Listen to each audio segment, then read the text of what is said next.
बोले शांतिनाथ कुंतुनाथ तरनाथ भगवान की जय। बोले महावीर स्वामी भगवान की जय। बंधुओं, आज शनिवार का दिवस है और कल आने वाला है रविवार का दिन।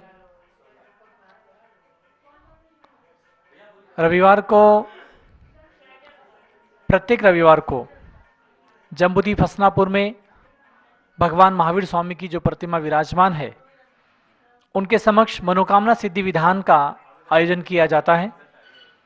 मनोकामना सिद्धि विधान के साथ में भगवान महावीर स्वामी की शांति धारा की जाती है। दोनों कार्य प्रत्येक रविवार को होते हैं। इन्हीं मंगल भावनाओं के साथ होते हैं कि हमारे जो भी मनोकामना सिद्धि विधान कराने वाले पुण्यार्जक हैं, जो भी हमारे शांति धारा कराने वाले पुण्यार्जक हैं, उनकी मन की भावनाएं पूर्ण हो, उनके किसी भी प्रकार के विघ्न हो, अड़चने हो, रोग शोक हो, उसमें शांति की प्राप्ति हो। इन मंगल भावनाओं के साथ प्रत्येक रविवार को जम्बूद्वीप हसनापुर के कमल मंदिर में विराजमान भगवान महावीर स्वामी का भव्य अभिषेक करके शांति धारा की जाती है और मनोकामना सिद्धि विधान, जो भगवान महावीर मनोकामना सिद्धि विधान के नाम से प्रसिद्ध है, इसके द्वारा भगवान महावीर स्वामी की पूजा अर्चना की जाती है। तो बंधुओं, कल रविवार का दिन है। आप इस दिन का लाभ अवश्य उठाएं। अपने घर में यदि किसी का जन्मदिवस आ रहा हो, विवाह की वर्षगांठ आ रही हो, किसी की पुण्यतिथि हो, कोई कार्य में सफलता की भावना हो, बच्चों की परीक्षाएं आ रही हों, अवश्य आप भगवान महावीर स्वामी जो यहाँ पर 1974 से विराजमान है, और यदि भगवान महावीर स्वामी का सबसे बड़ा चमत्कार देखना है तो वो केवल एक ही चमत्कार आपको देखने को मिल सकता है। ये जो इतनी बड़ी जम्बूद्वीप तीर्थ की रचना है, इतने बड़े जम्बूद्वीप तीर्थ का विकास है, ये केवल और केवल भगवान महावीर स्वामी जो कमल मंदिर में विराजमान है, उनकी देन है, उनका चमत्कार है, उनकी दिव्यता है, उनका अतिशय है कि आज हमारी पूरी जैन समाज को, पूरे भारत नहीं पूरे अंतर्राष्ट्रीय स्तर पर हमारी जैन समाज को एक इतना सुंदर भव्य दिव्य तीर्थ का निर्माण होकर प्राप्त हुआ है। जम्बूद्वीप हसनापुर जैसे महान तीर्थ की रचना करने वाले ये अतिशयकारी भगवान महावीर स्वामी क्या आपके और हमारे जीवन में हमारे मनोरथों को पूरा नहीं कर सकते? अवश्य कर सकते हैं। बंधुओं, आप सबको भावनाएं भानी हैं और मात्र 1100 रुपए की न्यौछावर राशि, ये राशि एक माध्यम है, वरना तो शांति धारा विधान पूजा अनुष्ठान भावनाओं का खेल है। लेकिन तीर्थ हैं, तीर्थों के संचालन है, व्यवस्थाएं हैं, कार्यकर्ता हैं, सभी लोगों की व्यवस्थाओं को देखते हुए एक छोटी सी न्यौछावर राशि इसमें 1100 रुपए की रखी है। आप टीवी पर जो स्क्रीन पर नंबर चल रहे हैं, आप उसमें अपना नाम लिखवाएं अपने परिवार का नाम लिखवाएं और जो भी आपकी भावना है मन में रख करके वो नाम हम तक भेजें। कल भगवान की शांति धारा हम यहाँ से करेंगे। आप पारस चैनल पर टीवी के माध्यम से अपना नाम सुनेंगे, अपने पूरे परिवार का नाम सुनेंगे, पूरे परिवार की तरफ से विधान को देखेंगे और अपने परोक्ष रूप से बैठ करके भगवान की भक्ति में शामिल हो जाएंगे और निश्चित रूप से आपके मनोकामनाएं मनोरथें सब पूर्ण होंगी। ये भगवान महावीर स्वामी के अतिशय को आपको अपने जीवन में आजमाना चाहिए।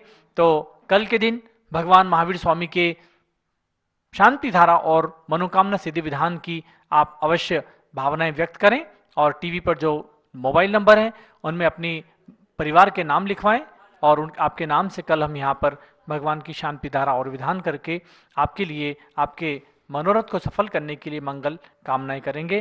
तो बंधुओं, यही भावनाओं के साथ में अब आगे बढ़ते हैं। आज हम सबके बीच में पूज्य प्रज्ञाश्रमणी आरिका श्री चंद्रामती माता जी विराजमान हैं और हम सब मिलकर के करेंगे शांति भक्ति का पाठ, क्योंकि फिर से एक बार कुछ न कुछ बातें सुनने में आ रही हैं, लहर आ रही हैं, भाई कोरोना है या कुछ भी नए नाम आ रहे हैं, तो हमको पुनः अपने आप को, अपनी समाज को, अपने घर को, परिवार को, अड़ोस पड़ोस को भक्ति के माध्यम से बचाना है, सुरक्षित करना है। तो आइए शांति भक्ति जिसके घंटा नाद से, झलर यंत्र के नाद से न सिर्फ जहां नाद हो रहा है अपितु जहां तक उस नाद की ध्वनि पहुंच रही है वहां तक सुभिक्षता, क्षेम, शांति और रोग शोक से मुक्ति, ये हमारे झलर यंत्र के घंटे के नाद का प्रभाव होता है जिसके साथ की जाती है शांति भक्ति का पाठ। तो आइए प्रारंभ करते हैं शांति भक्ति का पाठ पूज्य प्रज्ञाशमनी आर्यिका श्री चंद्रामती माता जी के मुखारबिंद से। जब लो विश्व शांति कारक शांतिनाथ भगवान की जय।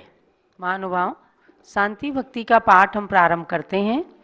ये शांति भक्ति 31 तारीख तक यानी इस सन 2021 के समापन की तारीख तक चलेगा और उसके बाद 1 जनवरी से अर्थात नए वर्ष के शुभारंभ में लगातार 15 दिन तक महाव्याधि विनाशक मृत्युंजय विधान चलेगा, क्योंकि आजकल बहुत तेजी से कोरोना की तीसरी चौथी लहर की भयावह बातें भी चल रही हैं। आपके घरों को कोरोना या कोई भी नया वेरिएंट ना प्रभावित कर सके, इसके लिए 1 तारीख से आप सबको तैयार रहना है।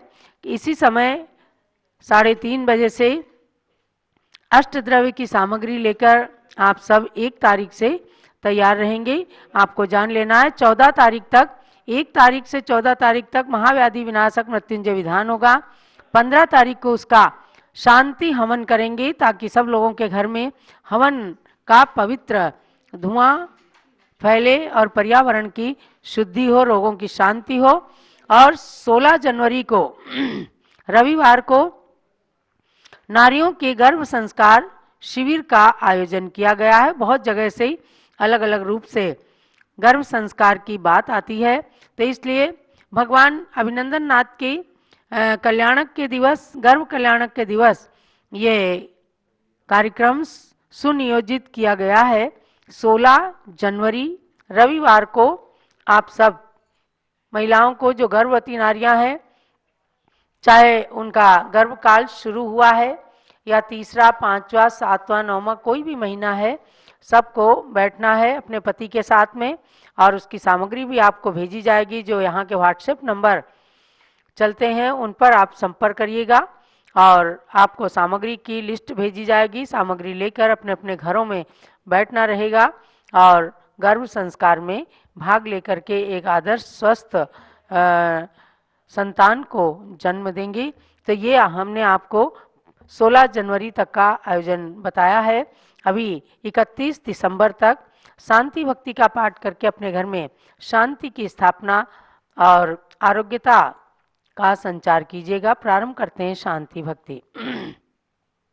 अपने टीवी के वॉल्यूम को फुल कर लीजिए। घंटा झल्लरी यंत्र की आवाज आपके घर के कोने कोने में पहुंच जाए, ऐसा प्रयत्न कीजिए। जो लो शांतिनाथ भगवान की जय। न स्नेहा चरणं प्रयान्ति भगवन् पादद्वयं ते प्रजा हेतुस्तत्र विचित्र दुःख निचयः संसार घोराणवः अत्यंत रश्मिनिकर व्याकीर्ण भूमंडलो ग्रीष्मः कारयतीन्दुपाद सलिल छायानुरागं रविः। ओम ह्रीं संसार दुख भीत भवगण शरण्याय श्री शांतिनाथाय दीपम निरुपामीति स्वाहा। क्रुद्धासीर विषदष्ट दुर्जय विष ज्वालावली विक्रमो विद्याभे सज मंत्र तो यवनय याति प्रशांतिम यथा तद्वत्ते चरुणार्णो आम्बुजयुग स्तोत्रोन्मुखा नाम नृणां विघ्नः काय विनायकाश्च सहसा शाम्यन्तयोः विस्मयः। ओम ह्रीं सर्वविघ्न शांतिकरा श्री शांतिनाथाय दीपम निर्पामीति स्वाहा।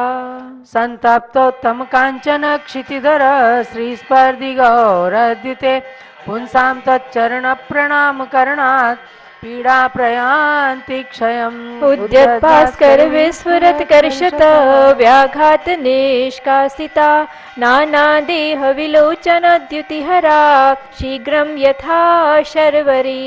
ओम ह्रीं प्रणत जन कष्ट निवारकाय श्री शांतिनाथाय दीपम निर्पामीति स्वाहा। त्रैलोक्येश्वर भंग लब्ध विजयाद अत्यंत रौद्रात्मका नाना जन्म शतान्तरेषु पुरतो जीवस्य संसारिणः। को वा प्रस्खलतीह केन विधिना कालो गृदावानलान् न स्याच्चित् तव पादपद्मयुगल स्तुत्यापगावारणम्।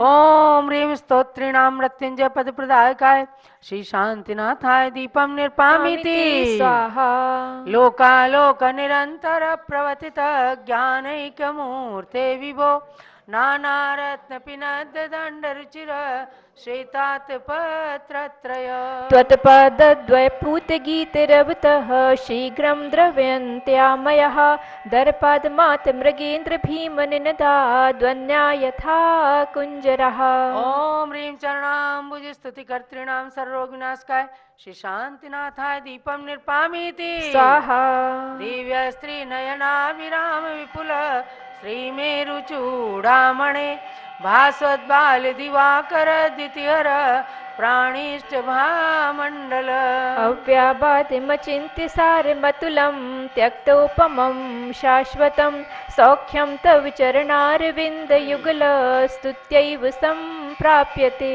ओम ह्रीं स्तवन प्रसादात स्तोत्रीणाम अचिंत्य सार सौख्य प्रदायकाय श्री शांतिनाथाय दीपम निर्पामिति स्वाहा यावन्नो दयते प्रभा परिकरा श्री भास्करो भास्यंस तावद्धारयति पंकजवनं निद्राति भारश्रमम् यावत्त्वचरणद्वयस्य भगवन्नस्यात् प्रसादोदयस्तावज्जीवनिकाय ईशु वहति प्रायेण पापं महत् ओम ह्रीं चरण कमलाश्रित जन सर्व पाप प्रणाशकाय श्री शांतिनाथाय दीपम निर्पामिति स्वाहा शांतिं शांति जिनेन्द्र शांत मनसस्तत्पाद पद्माश्रया संप्राप्ता पृथ्वीतले सुबहुआ शांतर्थिना प्राणिना कारुण्यान् मम भाक्तिकस्य च विभो दृष्टिं प्रसन्नां कुरु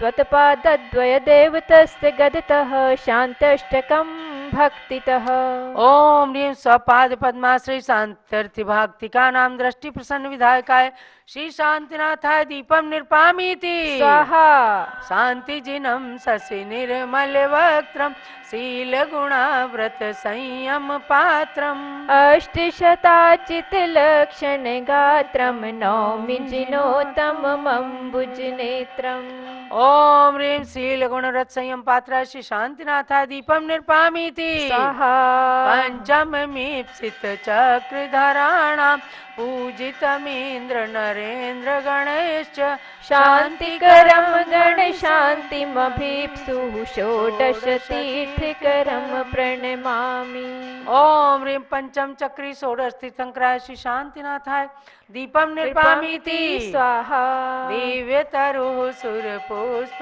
सुरष्ट दुन्दुभिरासन योजन घोष आतपवारण चामर युग में यस्य विभाति च मंडल तेजः ओम ह्रीं अशोक वृक्षादि अष्ट प्रातिहार्य समन्विताय श्री शांतिनाथाय दीपम निर्पामिति स्वाहा तम जगदर्चित शांति जिनेन्द्रम शांतिकरं शिरसा प्रणमामि सर्वगणाय तु यच्छतु शान्तिं मय्यमरं पठते परमां च ओम ह्रीं सर्वगणाय स्तुति पाठकाय मह्यम च परम शांति कराय श्री शांतिनाथाय दीपम निर्पामिति स्वाहा एभ्यर्चिता मुकुट कुंडल हार रत्नै शक्रादिवि सुरगणैः स्तुत पाद पद्माः ते मे जिनः प्रवरवंश जगत् प्रदीपः तीर्थंकरः सतत शान्तिकरा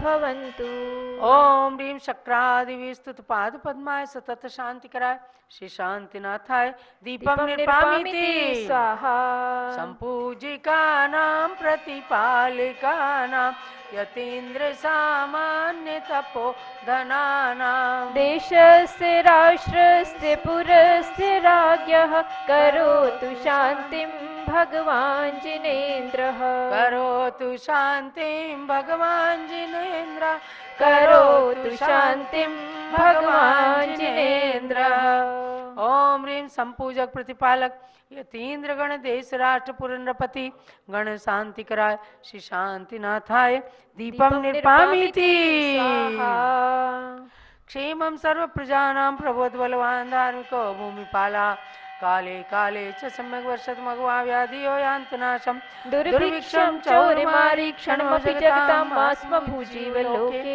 जैनेन्द्रं धर्मचक्रं प्रभु सत्तं सर्वसौख्यप्रदायी।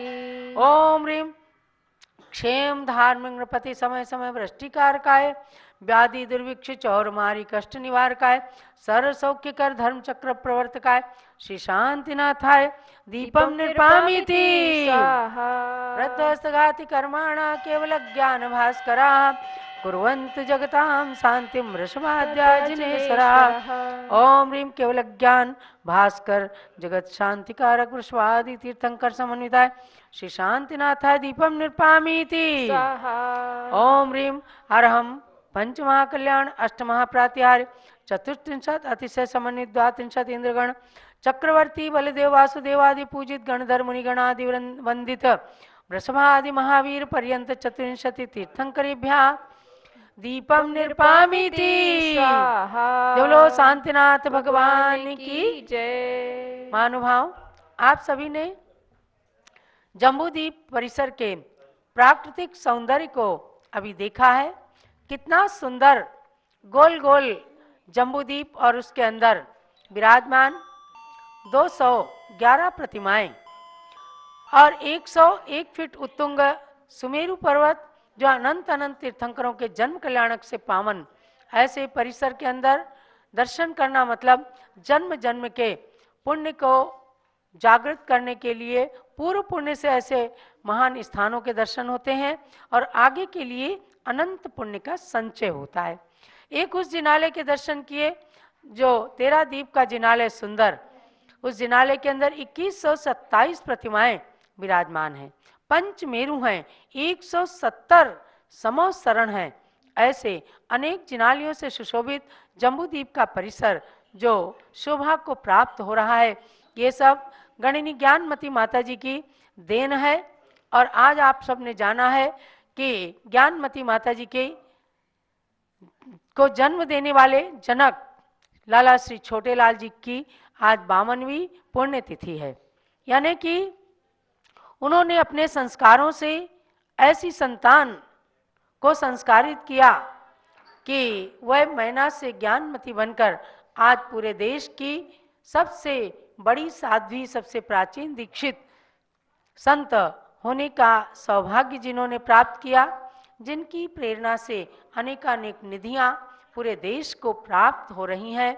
ऐसे माता को जन्म दे करके और उनको संस्कारित करने वाले लाला छोटेलाल जी, उनकी धर्मपत्नी थी श्रीमती मोहनी देवी जी, जिन्होंने सन 1934 में प्रथम संतान के रूप में कन्या को जन्म दिया और उनका नाम रखा गया मैना, जो आज उच्च कोटि की साध्वी हैं।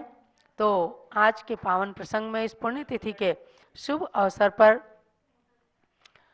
समस्त जनता के लिए हमारी तो यही प्रेरणा है कि एक माता पिता के फर्ज को, कर्तव्य को निभाने के लिए, अपनी संतान को आदर्श नागरिक बनाने के लिए आप सब भी धार्मिक संस्कारों से जरूर जरूर संस्कारित कीजिए, ताकि आपके कुल का नाम भी रोशन हो सके। तो उन पूज्य पिता श्री छोटेलाल जी के लिए यही मंगल कामना है कि वे शीघ्र स्वर्ग से और मनुष्य गति में आकर अपनी आत्मा का कल्याण करें। भरे पूरे परिवार को उन्होंने छोड़ा है, तो उन संतानों में भी बराबर धर्म के संस्कार हैं। सभी लोग गृहस्थ धर्म के कर्तव्यों का निर्वाह करते हुए बराबर दान पूजा आदि क्रियाओं में तत्पर रहते हैं। उस परिवार के लिए भी, सभी छोटे बड़े सभी सदस्यों के लिए बहुत बहुत मंगल आशीर्वाद है।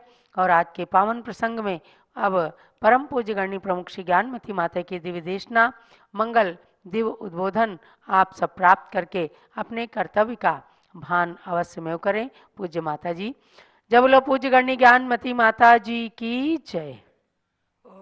ओम नमः सिद्धेभ्यः। ओम नमः सिद्धेभ्यः। ओम नमः सिद्धेभ्यः। ओम नमः सिद्धेभ्यः। ओम नमः सिद्धेभ्यः। ओम नमः सिद्धेभ्यः। अयोध्या मंगलम कुर्यात् अनंत तीर्थकर्तॄणां शाश्वती जन्मभूमिर्या प्रसिद्धा साधुविरनुता प्रसिद्धा साधुविरनुता। भव्यात्माओं, शाश्वत तीर्थ अयोध्या, उसकी हम आप चर्चा कर ही रहे हैं। और शाश्वत जन्मभूमि अयोध्या वर्ष भी मैंने घोषित किया हुआ है राष्ट्रपति भवन से अभी 14 नवंबर को।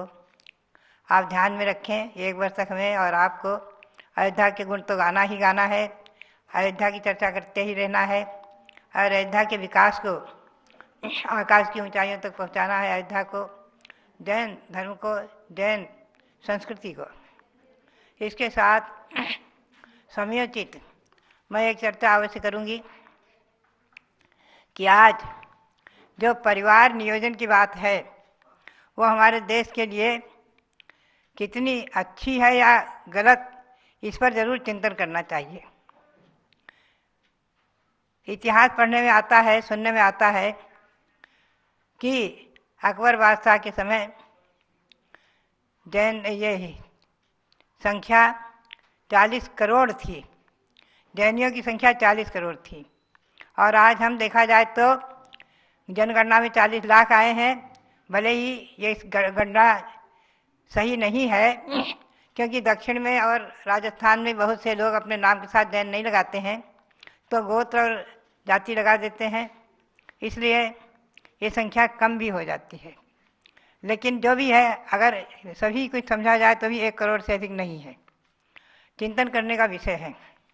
हम हमारी माँ के माता मोहिनी, पिता छोटे लाल, उनके हम 13 संतान, माँ ने 13 संतान को जन्म दिया। हम 13 भाई बहन, हम पहली संतान हैं और हमारी छोटी बहन, सबसे छोटी बहन 13वें नंबर में त्रिशला, 12वें नंबर में है आपकी चंद्रावती जी, 9वें नंबर में है स्वामी जी रविंद्र कीर्ति जी। हम और आप चिंतन करें कि रत्नवती माँ ने 13 संतान को जन्म दिया, अच्छी तरह से उनका भव्य लालन पालन हुआ। और पिताजी जो है हमारे जन्मदाता जनक, कभी भी बेटी के बारे में कोई हंसी मजाक से भी कह दे आपके इतने हुंडे हैं, तो कहते सब अपना अपना भाग्य लेकर आई हैं, अपना अपना भाग्य लेकर जाएंगी। हमारा न एक कमाया हुआ एक नया पैसा खाती है, न खाएंगी, सब अपने अपने भाग्य का खाती हैं, हमारा कमाया नहीं खाती। ये उनके शब्द हमेशा रहते थे। कर्म सिद्धांत पर अटल विश्वास था। तो भव्यात्माओं, आज हम देखते हैं हम अपनी माँ के 4 यानी 3 बहन और 1 भाई, 4 तो शादी नहीं की। हमारी एक छोटी बहन थी कुमारी मनोवती, उनने भी शादी नहीं की थी। अभयवती आरिका हुई और आरिका चंद्रावती जी भी बाल ब्रह्मचारिणी, स्वामी जी बाल ब्रह्मचारी। बाकी 9 के विवाह हुए। उन सभी में 4 भाई हैं और 5 बहन। उनके सबके संतान की संख्या आज, बेटा पोता पड़पोता आदि की संख्या आज वर्तमान में 190 की आई है, 192 की हो गई है, अभी 2 और बढ़े। तो बात यह है कि इस प्रकार से वृद्धि, और हम देखते हैं सभी सुखी हैं, संपन्न हैं और सब अपने अपने भाग्य से स्वस्थ हैं और धर्म आराधना में लगे हुए हैं। गृहस्थाश्रम में रहते हुए भी सभी व्यापार करते हुए धर्म कार्य में भी आगे हैं। अगर उनसे जरा सी प्रेरणा दी जाती है, हमारे स्वामी जरा सी प्रेरणा देते हैं तो बड़े से बड़े काम करने को, अयोध्या में भगवान ऋषभदेव की टोंक पर जिन मंदिर का बनाना, निर्माण कराना, पंचग्राम प्रतिष्ठा महोत्सव आदि संपन्न कराना, सब करते रहते हैं बड़े बड़े कार्य। तो बात यही है, धर्म में भी आगे हैं और व्यापार आदि में सभी क्षेत्र में कुशल हैं। तो बात यही है कि चिंतन का विषय है कि अगर घटती संख्या में, चाहे हिंदू की संख्या हो चाहे जैन की संख्या हो, आगे क्या होगा? आगे दिन पर दिन हिंदू की संख्या, जैन की संख्या घटती जाएगी तो कौन सी संख्या बढ़ेगी? कोई ना कोई तो बढ़ेगी ही। और बढ़ते बढ़ते क्या होगा? एक दिन हम बहुत हानि और समापन की ओर आ जाएंगे। जबकि आज अभी भगवान महावीर के शासन काल में केवल 2500 वर्ष बीते हैं, 2500 48वां ही वीर निर्माण संवत चल रहा है।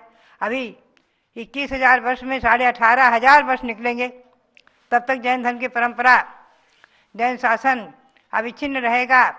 तो बताइए आप, संख्या दिन दूनी रात चौगुनी अगर घटाएंगे तो अच्छा है कि बुरा? इस पर चिंतन करने का विषय है। जैन की संख्या के साथ साथ हिंदुओं की संख्या भी घटाना उचित नहीं समझ में आता है। ये जो जनसंख्या नियोजन की बात है, ये देश के लिए कथम भी अच्छी नहीं है। मैं समझती हूँ आज देखा जा रहा है, एक भारत, सारे जितने भी देश हैं, कुछ क्रिश्चियन और मुस्लिम आदि, एक भारत देश में ही हिंदू हैं, जैन हैं। भले यहाँ से जाकर कहीं भी रह रहे हों, किसी भी, चाहे अफ्रीका रह रहे हों, चाहे अमेरिका रह रहे हों, चाहे न्यूयॉर्क रह रहे हों, कहीं भी रह रहे हों, सब यहाँ से गए भारतीय ही हैं। तो बात यही है कि हिंदू और जैन की संख्या घटाना, ये मैं समझती हूँ कथमपि देश के लिए, भारत के लिए, राष्ट्र के लिए और धर्म के लिए हितकर नहीं है। ये एक चिंतन का विषय है। इस पर आप सब लोग अवश्य चिंतन करें। और जो ये हमारे 2 या हमारे 3 आदि की चर्चा चलती है, मैं समझती हूँ यह हमारी भारतीय संस्कृति को समाप्त करने की, मूल जड़ से ख़त्म करने की एक बहुत बड़ी, समझ लीजिए, साजिश, अथवा यूँ कहिए जो बहुत बड़ा एक उपाय। तो इसलिए इस पर चिंतन करके और ये दिन पर दिन हिंदुओं की और जैन की संख्या को वृद्धिंगत करने का उपक्रम करना चाहिए। सब अपने अपने भाग्य से ही जीते हैं, भाग्य से ही खाते हैं, भाग्य से ही सब रहते हैं। कोई किसी का पालन पोषण करने वाला नहीं है। भगवान ऋषभदेव की कृपा, श्री राम की कृपा, और जिनको विश्वास है, भगवान भरत, भगवान ऋषभदेव, भगवान श्री राम आदि, इन पर जिनको विश्वास है, उन्हें अपने भगवंतों पर विश्वास करके और इस पर चिंतन करके अवश्य ही इस पर विचार करना चाहिए। और आज के दिन मैं तो समझती हूँ यह गृहस्थाश्रम के जनक, हमारे शरीर के जनक पिता छोटेलाल, उनकी पुण्यतिथि पर मैं तो यही कामना करती हूँ कि उसने निश्चित ही धर्माराधना पूर्वक, महामंत्र सुनते सुनते शरीर छोड़ा है। निश्चित ही स्वर्ग में देव हुए होंगे। आगे भी अपनी मनुष्य पर्याय पाकर और उसे सार्थक करते हुए मोक्ष प्राप्त करें, अपने मार्ग को प्रशस्त करें, संसार के चतुर्गति की